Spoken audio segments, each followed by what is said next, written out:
So what is networking? So we have defined networking as the interaction of people exchanging information and cultivating productive relationships, especially to further one's career. And the thing to keep in mind is networking is based on the idea that relationship building is mutually beneficial. So it's all about mutual benefits. So what you want to think about as you're networking is not just what can this person do for me, but what can I do for them? And the answer to that right now might be maybe there's nothing that you can offer them, but maybe down the road in a few years, there is something you can. For example, this just happened to me recently. The very first person I ever did an informational interview with about the field of career services, obviously at the time there wasn't really, much I could offer her. I certainly would have been happy to, but I wasn't in the field yet. I didn't really have much to offer. But she recently emailed me asking if we had a particular type of document in our office because they were looking to build one in theirs, and I was more than happy to provide it to her. Not that I wouldn't have been for someone who hadn't helped me, but it was nice to feel like, oh, you were so helpful to me a few years ago. I'm so glad I can now, offer you something. So it doesn't have to be in the moment, but just keeping in mind you're building a relationship that maybe right now you're asking for something from them. One day when you're more established in the field, they may be coming back and asking for something from you. So a couple of myths about networking. So when we made this, we thought about, what do people tend to tell us are reasons that they can't network? So the first thing a lot of people say is, oh, I'm not outgoing, I'm not extroverted, I can't network, it's only for people that are really outgoing. And that's not true. Networking can also actually be really great for introverts. My supervisor actually always says she thinks introverts are better at networking because of the fact that they're good listeners, they're able to take in what the other person is saying and not just always think about what they're saying. The other thing is that you want to find which types of networking work best for you. As someone who's more introverted, perhaps it's not going into a crowded room where you're going to have to, proactively approach people, but maybe it's setting up one-on-one meetings with people when you can plan in advance and think about what you might want to say. There's no right or wrong way to do it, so you know your personality, but it's not something that only works if you're someone who's naturally outgoing. Other people say it feels so forced and awkward, it's only done in formal settings. Networking can be done anywhere. You can be, at a coffee shop and strike up a conversation with someone in line if they, happen to work in a field related to social work, and you get into an interesting conversation, that's networking. So it's not something that can only be done in ways that tend to feel forced. Some people think networking is only effective for those with clear career goals. In other words, I'll hear students say, and I know being in social work school, most of you have some sense of what you want to do, but maybe, oh, I don't know what type of population I want to work with yet, so I can't really start my networking. Networking can actually be a great way to clarify what your career goals and interests are. A lot of times I meet with students and they ask me very specific questions about their field, and I always say you should talk to somebody in the field because I don't do that job every day. I don't know what it's like to work with that particular population and day in and day out. I can venture and guess as to what it might be like, but talking to someone who actually does it and can tell you this is what's so amazing about it, here are some of the challenges you might not have thought about before, that's going to be far more valuable than reading about something. Then again, not that our advice isn't valuable, but once you're at that point where you're thinking about where your interests really lie, talking to people who do it is a great way to help clarify that. And other people think, oh, unless I'm looking specifically for a full-time job, it's not necessary. But even if you're looking to go towards a PhD or have more academic aspirations, there's still a heavy networking component to it. So it's something that everyone should really be incorporating into their sort of career development process. So what is important about networking? So we touched upon most of these a little bit already, but again, you want to be thinking about facilitating mutually beneficial relationships. You also want to be thinking big picture. So it's not just how can this person help me right now, but this is someone that maybe right now they're not going to be the most helpful to you, but maybe in 2 years after you have been at your first job for a while and are starting to think about what's next, maybe now they come into play. Maybe the company they work for now doesn't interest you. In a month, they might get a new job in an agency that's always been one of your top choices. So you never know down the road where someone might come in. So you kind of want to think about everyone as a potential networking contact who you might be able to help or they might be able to help you.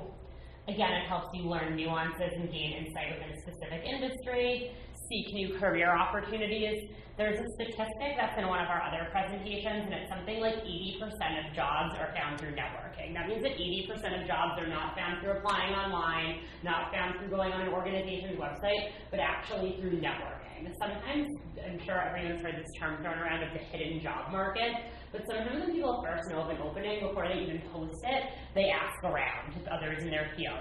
I'm looking for a new social worker. Do you know anyone who might be a good fit?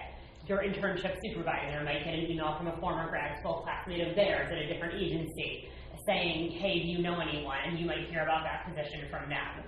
So that's why it's so important, because it gives you access to things that you might otherwise never be able to even hear about. It might be filled before it even gets to the point where it's posted. Or they may post it as a formality, but really be first looking through the pile of referrals, only going into the posting if none of those pan out. People like to hide. It makes their job easier for multiple reasons. So you want to keep in mind this is a great way to find out about lots of opportunities that you might not hear about otherwise. It helps you stay on the pulse of industry trends. So just, what's happening in the social work field. What are people working in different types of agencies and different types of settings, doing different kinds of things, saying? What are some, things they're noticing? That's all good information to have, both for the purpose of your job search and just, as part of your professional development. It also can allow you to make connections to potential career mentors. So maybe somebody can't help you get a job right now, but maybe there's someone who's more established in your field. They're a great person to bounce questions off of. They can just sort of be an asset to you within your search and within your early development of your career. So it's not always just about, hey, can you help me get a job? There's lots of other ways someone can be of assistance to you. And it's also just good for self-refinement. It's just good practice for talking about yourself, for understanding your field, for thinking those things through. So how do we network? So a lot of times people get very overwhelmed by the idea of having to get out there and network. So we always say start simple. Who do you already know that can help? Start there. So friends and family. You never know who your friends may know that you don't already know, or that maybe someone they used to go to school with or something. There's all different people out there, so definitely letting those people know, hey, these are the types of positions I'm interested in, these are the types of companies I'd like to work for. That's a great place to start. Your classmates, your advisors, your professors, all of them are plugged into your field. Again, use them. Have them help you. Ask them if there's people they know that you might be able to speak with. And also your former colleagues. A lot of times people overlook the importance of their internship supervisor, their former internship supervisor. Sometimes people say, well, they're not hiring at my internship. Well, maybe not, but as I just said, maybe your supervisor had lunch with her former, friend from grad school, actually works at a different place that is hiring. Maybe you might be a great fit for that position.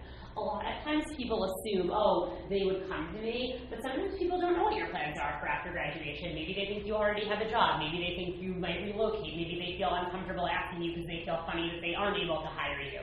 So having that conversation, I know there's no opportunities here, but if there's other things you hear of or people that you think might be helpful for me to speak to, I would welcome that chance. Those are great, resources to utilize. You can also utilize Wasserman. So we have lots of great events. I handed out our calendars. There's also other events posted on CareerNet. We also have career fairs. There's a social work specific career fair coming up in April, so that'll be a great chance to meet potential employers. And we also have the Alumni Mentor Network, which is something that you can sign up for by visiting Wasserman. It is a database of alumni who've agreed to speak with students.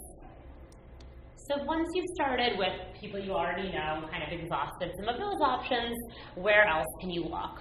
So we kind of broke this into two categories. So the first is in-person. So in-person can really be anything from, social events. If you're out at a party, Hi, I'm sorry, excuse me. What time do you have this room until? 2 p.m. 2 p.m.? Okay, we will reschedule to this room for 1:30, so I'll just look into that. Thanks. No problem. So things like, social events, academic or professional conferences, professional association meetings, lectures, meetups, alumni events. Those are all chances that you can be networking and meeting people in person. Social media. So we're going to talk a lot about LinkedIn, but just two interesting ones to mention. Also, Facebook isn't what I would necessarily recommend using for professional networking, but it is sometimes a good way to see what people you may know are up to that maybe you haven't spoken to in a while. So just being mindful of, who your friends on Facebook are, and if there's someone you see who works in your field that you maybe didn't realize they also went to school for social work, or, a friend of a friend, that might be somewhat interesting to connect with. And you could use Facebook to do initial outreach. Again, it's not something I'd use for heavy professional networking, but it can be a good way to see what people in your existing network may already be up to. Twitter can also be helpful depending on the field. Sometimes, following industry professionals, following professional organizations, it's just a good way to see what trends there are, what people are talking about, what events are coming up, so just another good thing to stay plugged into. But really kind of the gold standard for social media networking is LinkedIn. LinkedIn is the undisputed largest professional network. It's actually a social networking tool that's designed for professional networking. So even if you're someone who doesn't like social media, you don't like having all that information out there, I would really highly suggest getting on LinkedIn. People aren't going to be sending you, hopefully political status updates, although who knows, and videos and what they're up to. It's really used for professional purposes only, or it should be. So it is a great tool to utilize, and we're going to show kind of some of the things that you can do with it.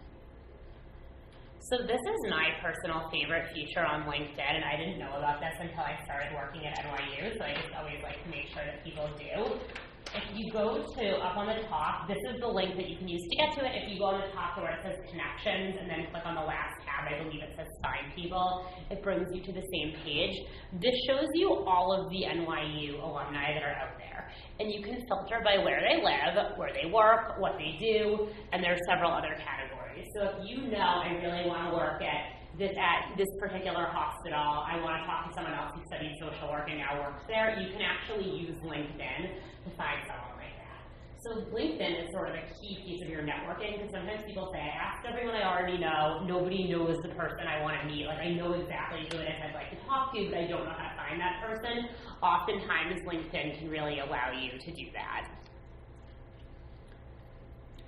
You also want to join industry-related or student-specific groups. There's likely, I'm assuming, probably a social work alumni group out there. I know for my grad program, there's an alumni group out there. So that's a great way to find people to connect with. Also, once you're in the same group as someone, you can message them as if they were your contact. So that gives you a bunch more people to connect with. And you can even participate in discussions and make new connections.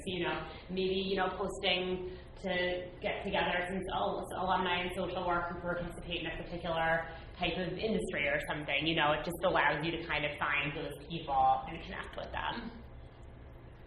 So before we move on to some of our considerations, any questions about social media, in person, where you're finding these people to network? Yes. Just one thing.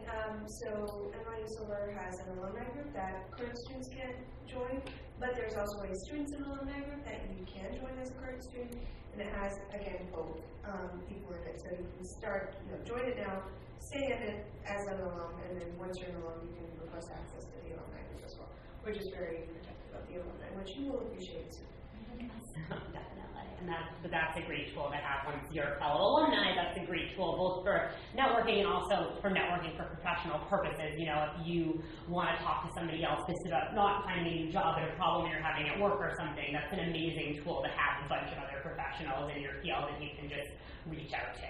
So I would definitely find something like that helpful, I think, just for, career purposes. So a couple of things to consider. So the first one is you ideally want to start networking early. So if you're near your graduation and you haven't started, that doesn't mean it's too late. But if you're not near your graduation and you're thinking, oh, this is something I can worry about next year, you want to start as early as possible. The reason for that is this. When you're first outreaching to someone you'd like to network with, let's say it's on LinkedIn, you want it to be more of a conversation. You're just looking to go to them for some insight, for some advice. You find what they do interesting and would love to hear more about it. You don't want your first message to them to be, hey, I'm looking for a job, can you help me find one? And the reason for that is really simple. You want to put yourself in their shoes. Think about, let's say, at your internship now, because that's something that probably can resonate with everyone. If a random student just messaged you and said, hey, I want to apply for an internship at your site, and you went to your boss and said, hey, this person wants to intern here, your boss would say, okay, what do you know about them? What are you going to say? I don't know anything, they just emailed me, and your boss is going to say, okay, well, that doesn't really make me any more likely to interview them. There's not much you can tell me. If a current student just said, hey, I'm starting to look into internships for next year, your site sounds really interesting, I'd love to just grab a coffee and hear more about it. You probably, make some time, give them those 15 minutes to tell them about it. And then if they could share with you why they think it's such a good fit for them, what classes have they taken, where are they doing, their initial placement that might have given them skills they can apply here. Now if you go to your boss and say, hey, I met this current student, here's some things they shared with me, I think they could be a really good fit for you for next year when I leave. Now your boss is going to say, okay, well that sounds interesting, let's at least bring them in for an interview. It's the same thing with networking for a full-time job. If you just message someone on LinkedIn and say, hey, I'm an NYU alum too and I want to work at your organization, okay, this person doesn't really know much about you. It's not that they don't want to help you, they just don't really have enough information. If you say, hey, your organization sounds really interesting, I'd love to just, chat on the phone or meet for coffee if you have 10 minutes, I'd love to just hear a little bit more about it. Most people, especially I find in fields like yours and fields like mine, we're helping professionals, it's kind of in our nature to want to help someone out. Most people are very willing to give you that time. Once you've had that conversation with them, kind of shared your interests and your skills and why you think you might be a good fit for this organization, now if there's an opening, it's a different conversation.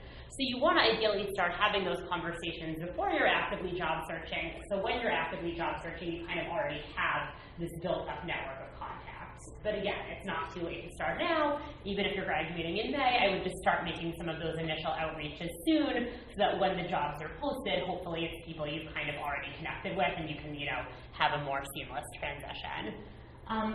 Once again, you want to treat it as a two-way street. Even if you don't think there's much you can offer for them, you can always say, if there's ever anything I can help you out with, let me know. Someone at an event once shared a story of someone who said, my nephew's actually applying to NYU. Would he be able to talk to you a little bit about the school? And they were like, oh, sure, of course. So you never know what they might need help with, even if it has nothing to do with professional things that you're doing right now. There might be another way that you can help them out. And again, networking can also help you with clarifying your career goals and learning about different fields. You kind of want to think where you are in this process. If you're sure, okay, this is the types of agencies I want to apply to, these are the types of jobs I'm looking for, this is what I want to do next year, you're going to be targeting people in those specific types of organizations. If you're still feeling like there's a bunch of things I could be interested in, I could see myself going this way or this way, I've also always wondered about this, then your networking right now is going to be more exploratory. So talking to people in each of those fields and asking them some questions to get a sense of where you might best fit. So either one is, equally important. You just want to kind of think about where you are in the process. So that last point kind of ties back into what I just said. You want to know what your specific networking goals are, where you are in this, exploration process and what you're looking to get out of it. And you then want to create a target list. So depending on what your specific goals are, this may be very, very specific. It may be a little bit more broad. Your target list may be, I'd like to talk to someone who works in each of these 3 different types of settings to see which one might be the best fit for me. Your target list might be, I know that I want to work at a large hospital within New York City. These are the 6 hospitals I've identified that might be a good fit. I'd like to try to connect with someone who works in each of them. So it depends what your goals are, but you kind of want to know what it is that you're looking for. And one of the reasons for that is when, back from our first step, starting with people you already know, if you don't know what it is you're looking to gain from networking and who it is you're looking to talk to, it's really hard for people you know to help you. When people are very, very broad and say, I want to talk to someone who works in social work. Well, I might know a lot of different people who work in social work. I know someone who has an MSW, but she does, grant writing and research. So if you're looking for more clinical, she's not the person I would put you in touch with. If someone's more specific, you can say, these are some of the things I'd like to explore, these are the types of places I see myself working, that allows people to be much more helpful and connect you with people. It also makes you sound much more sure about what you're looking for, which if someone's making an intro, kind of allows them to be like, this person knows what they're talking about, they really want to talk. Before we talk through a couple of different networking scenarios, does anyone have any questions thus far?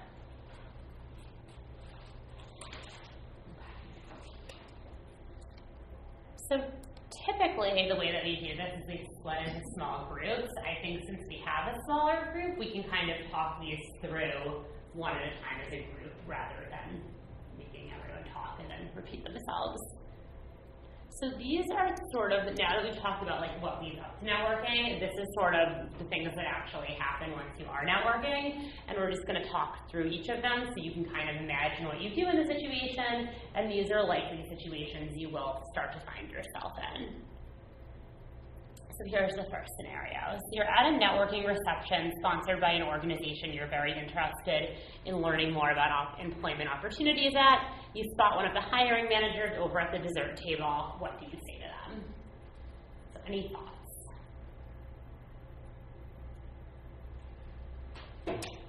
Well, you introduce yourself and say, I'm interested in, this is what, you kind of broadly say what you have to offer, I think, and then what you're interested in learning more about. Definitely. Anything else to add?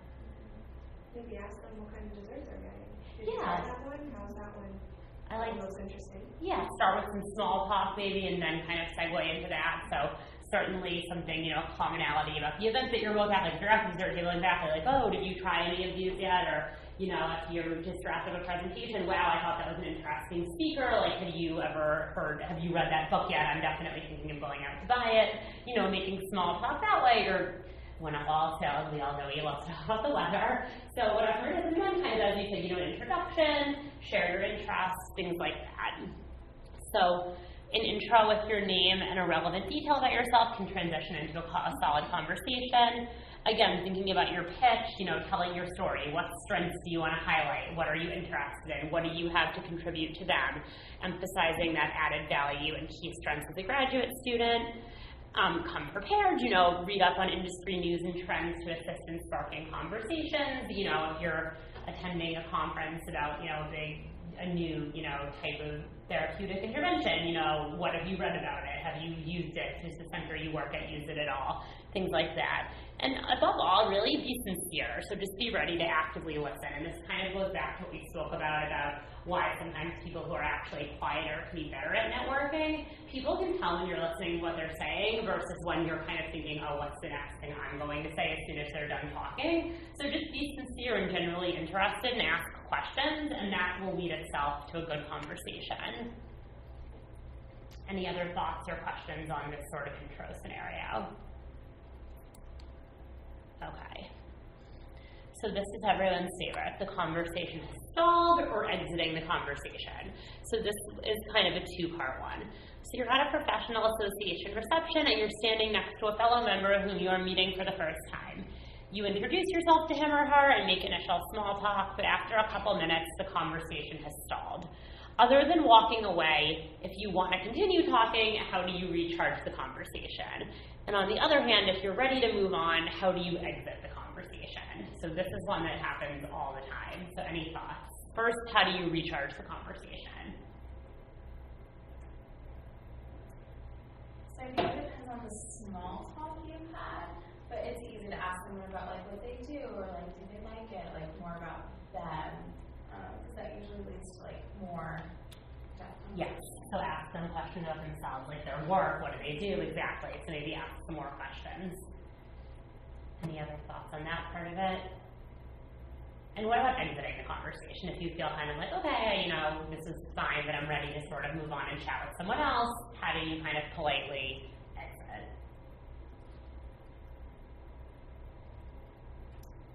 I mean, I don't know, saying something like, it was really nice meeting you, we'll see you around. Definitely. Get a drink or whatever. Definitely, that's a great one. Oh, I'm going to go grab a drink over there, or I'm going to head over to that dessert table or something, or even, oh, I did see someone across the room that I've been meaning to catch up with, but it was really great meeting you. Hope to see you again soon. So you hit sort of the nail on the head for that first one. Ask open, if you want to keep it going, ask open-ended questions. Encourage people to talk in more detail to keep the conversation going. You really said it best. People like talking about themselves. Ask them more questions. It'll likely get them going.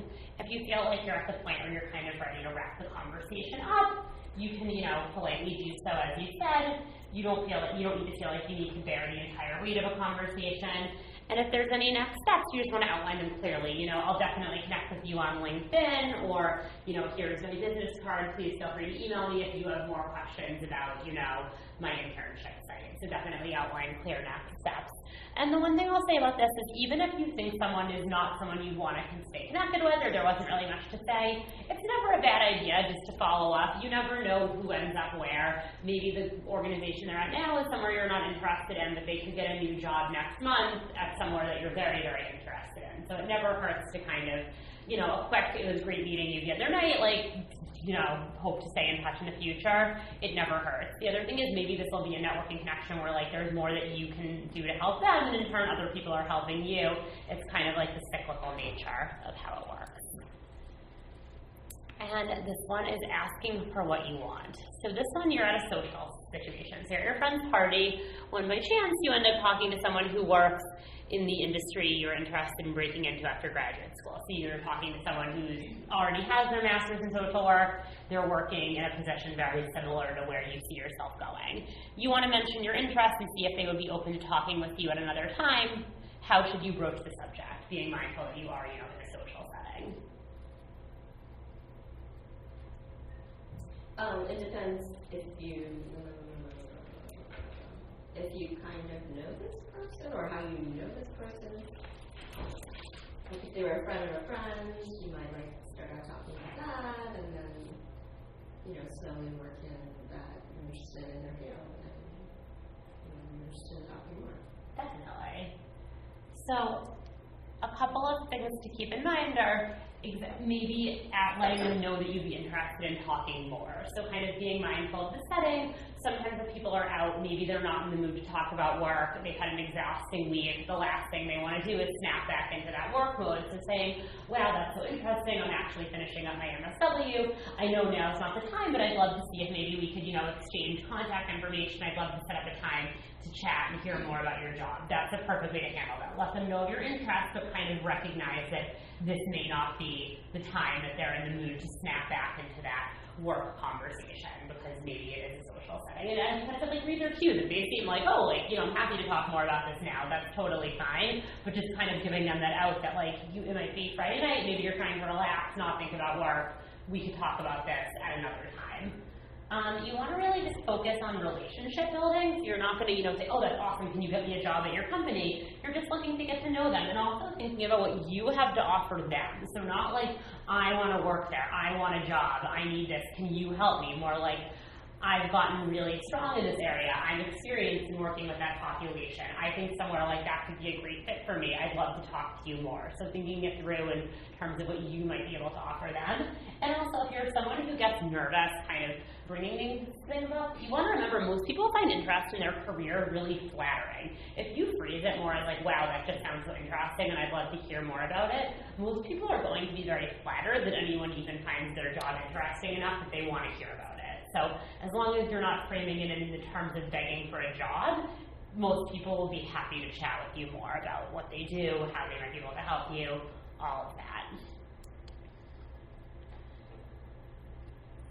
So any questions about those scenarios or any other kind of commonplace networking situations that you've maybe found yourself in? Okay. So following up. So following up is a big part of networking. I stole this from somebody else, but they once said networking is not a one-time moment. So sometimes I say to students, have you been networking? They're like, yeah, I met someone a few months ago that works in my field, and we had a good conversation. And I say, okay, what happened after that? Well, nothing. I haven't, ever talked to them again. Then that's not really networking. That's a good conversation that you might have had, but you're not really, putting the work into networking, so to speak. So following up is really really key to building and maintaining a strong network. So after you meet someone, definitely send an email. Say that you enjoyed meeting them, try to maybe reflect back on a point from the conversation. If it's someone you only met briefly and you want to, further the conversation more, request a face-to-face meeting. And again, think of ways that you might be able to be helpful for them. You mentioned you were interested in learning more about this. We actually just read a really interesting article on it for a course that I'm in, thought you might want to take a look at it. That's helpful. That in and of itself is helpful. You're sharing information on something that could be relevant to them. So it doesn't have to be some big grand gesture, but just, little things like that. You want to create a spreadsheet to stay organized. It's really, really easy with networking to get confused. Who you talked to, who said what, when you last spoke to them. Find a way to keep yourself organized and refer to it often.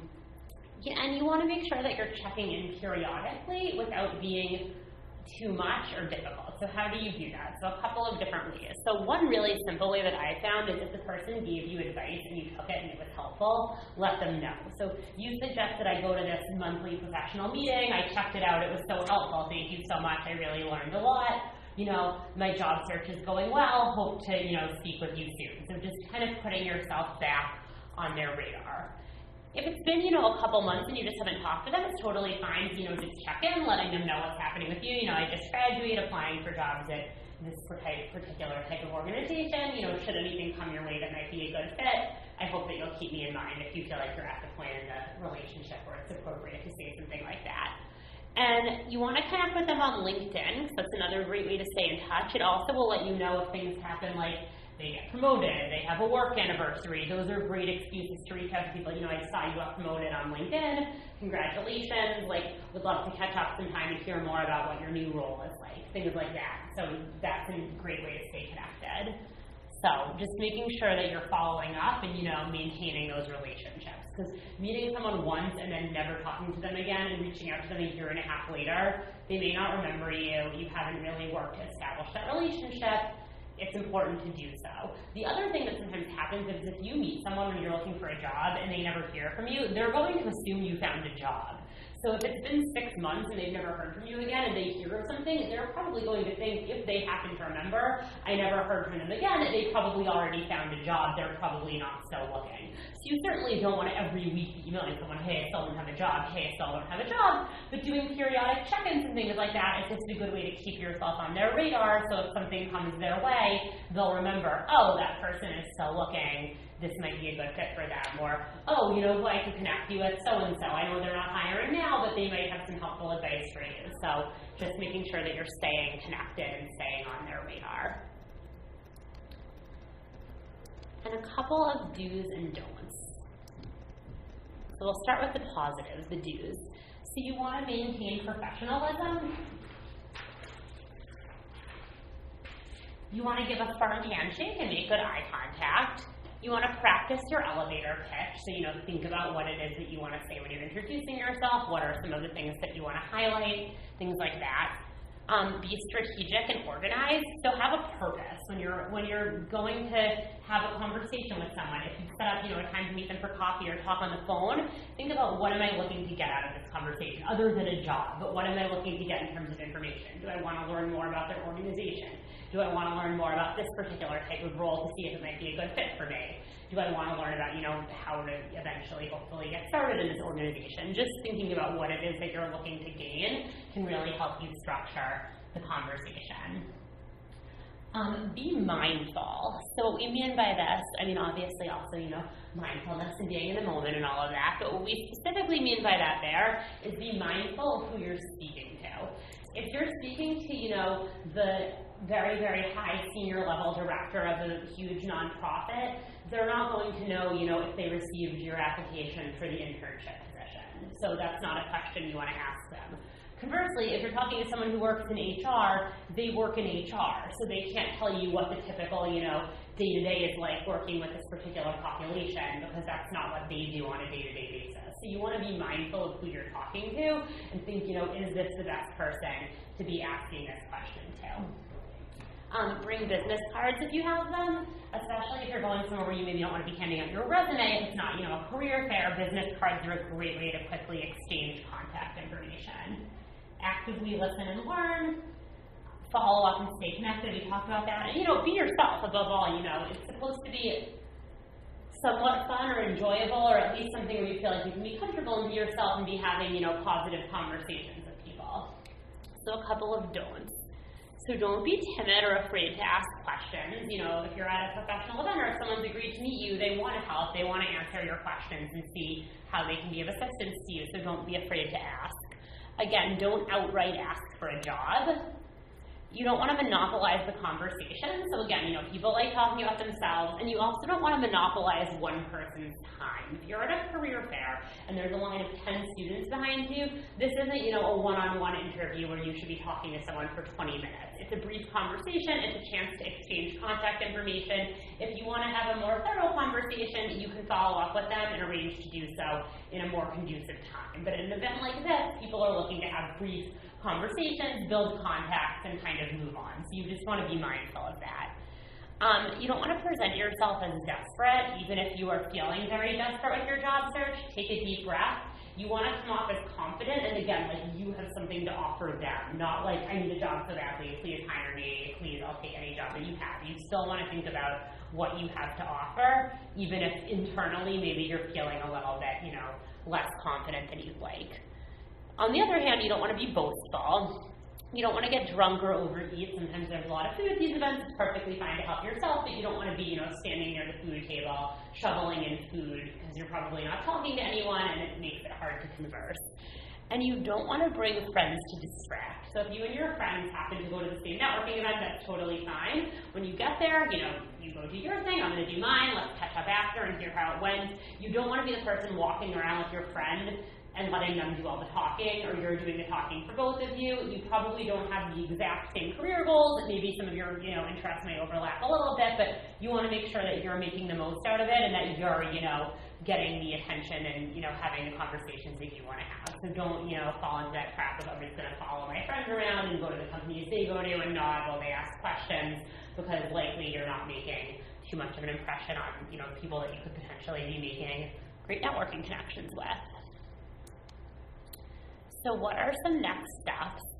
So to continue honing your networking skills, make sure to attend any of our upcoming networking events. Make sure that you're signed up for our graduate student newsletter. And we just always like to highlight this resource we have, Versatile PhD. It's not just for PhDs, but it's a resource highlighting all different careers for graduate students, and you can access that via CareerNet. So that wraps up our formal presentation. Does anyone have any questions?